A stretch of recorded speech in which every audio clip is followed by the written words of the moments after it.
விஜய் குட்டி vlog part 1 அடுத்த video வந்துட்டே இருக்கும். எங்களுக்கு வந்து சப்போர்ட் பண்ணுங்க, லைக் பண்ணுங்க, ஷேர் பண்ணுங்க, சப்ஸ்கிரைப் பண்ணுங்க. மறக்காம அத சொல்றேன், மறக்காம பெல் பட்டன் கிளிக் பண்ணுங்க.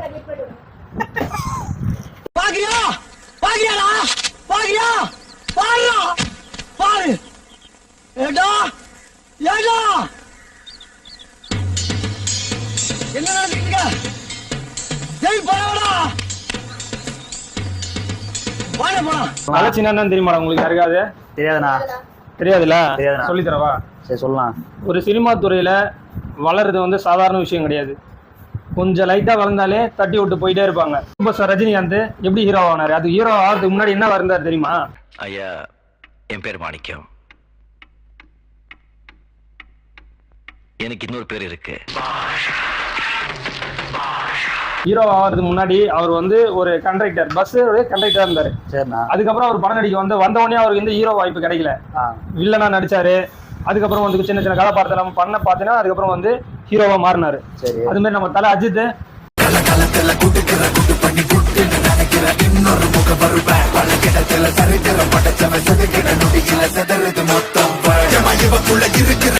மெக்கானிக் செட் வச்சிருந்தாரு. ஒரு மெக்கானிக், சாதாரண மெக்கானிக்கா இருந்தாரு. அதுக்கப்புறம் சின்ன சின்ன விளம்பரம் ஆர்டிஸ்ட் அது மாதிரி நடிச்சு சமாளிச்சு வந்தாரு. ஏன்னா இவங்களுக்குலாம் பேக்ரவுண்ட் வந்து சினிமா பேக்ரவுண்டே கிடையாது. தனித்துவமா வந்தவங்க. எப்படி தனித்துவமா வந்தவங்க. அது மாதிரி நம்ம இப்போ சம காலத்துல பாத்தீங்கன்னா சிவகார்த்திகேயன் பேக்ரவுண்ட் ஒன்றும் பெரிய லெவல்ல கிடையாது. ஆனா இந்த அளவுக்கு வந்து சின்ன சின்ன கதாபாத்திரம் டிவில தான் முன்னாடி அவர் வந்தாரு. டிவில வந்து அதுக்கப்புறம் பாத்தீங்கன்னா வெள்ளித்திரைக்கு வந்து இப்போ வந்து ரஜினி மாதிரி விஜய் மாதிரி ஒரு ஆளா மாசா சினிமா துறை என்ட்ரன்ஸ் ஆயிருக்காரு. தலைவன் மேலே கை வச்சிலடா, சங்கத்தோட சட்டம் மேல பாய். அது மாதிரி நம்ம பரோட்டா சூரி இருக்காருல்ல, தெரியும்ல? அவர்லாம் பாத்தீங்கன்னா லைட்டு பிடிக்கிறதுல இருந்து அதுக்கப்புறம் பாத்தீங்கன்னா அசிஸ்டன்ட், அதுக்கப்புறம் வந்து சின்ன சின்ன காமெடி ரோலு இது மாதிரிலாம் பண்ணி இன்னைக்கு வந்து தமிழ் சினிமாவில் அவரும் ஒரு தவிர்க்க முடியாத ஹீரோவா மாறிட்டாரு. சட்டம் பாயுமா? அப்ப சங்கத்தோட கணக்கு வழக்க காமிடா. முதல்ல டீக்கல்ல வாங்கின கணக்கு 3 படம் நடிச்சிருக்காரு. ஆனா 3 படமே நல்ல ஹிட் ஆயிருக்கு. ஸோ இவங்கெல்லாம் வந்து பின்னாடி எந்த ஒரு பேக்ரவுண்டுமே இல்லாம வந்தவங்க சினிமா துறைக்கு. அவருக்கான அங்கீகாரம் எப்படி கொடுக்குறாங்கன்னு பாத்துக்க. விமல்னு ஒரு ஹீரோ இருக்காரு, பரோட்டா சூரி காமெடியா நடிச்சிருந்தார் இல்லையா? அந்த டைம்ல இவர் ஹீரோ நடிச்சிருந்தாரு. இன்னைக்கு அவருடைய படம் ஒன்று ஃபர்ஸ்ட் லுக் வந்து ரிலீஸ் பண்றாங்க. விமலோடது ஃபர்ஸ்ட் லுக் போஸ்டர் இருக்கும் இல்லையா? அதை வந்து ரிலீஸ் பண்றாங்க. அதை வந்து யாரு வெளியிடுறதுன்னு பாத்தீங்கன்னா நம்ம பரோட்டா சூரி வந்து வெளியிடுறாரு. ஸோ அவருடைய கடின உழைப்பு, சினிமா துறையில அவர் பண்ண கடின உழைப்பு, விடாமுயற்சியால இன்னைக்கு இந்த நிலைமைக்கு வந்து வந்திருக்காரு. அது மாதிரி எல்லாருமே வந்து கடுமையாக உயர்ச்சோம் அப்படின்னா நம்ம எந்த ஒரு நிலைமைக்கும் வர்றதுக்கான வாய்ப்பு இருக்கு.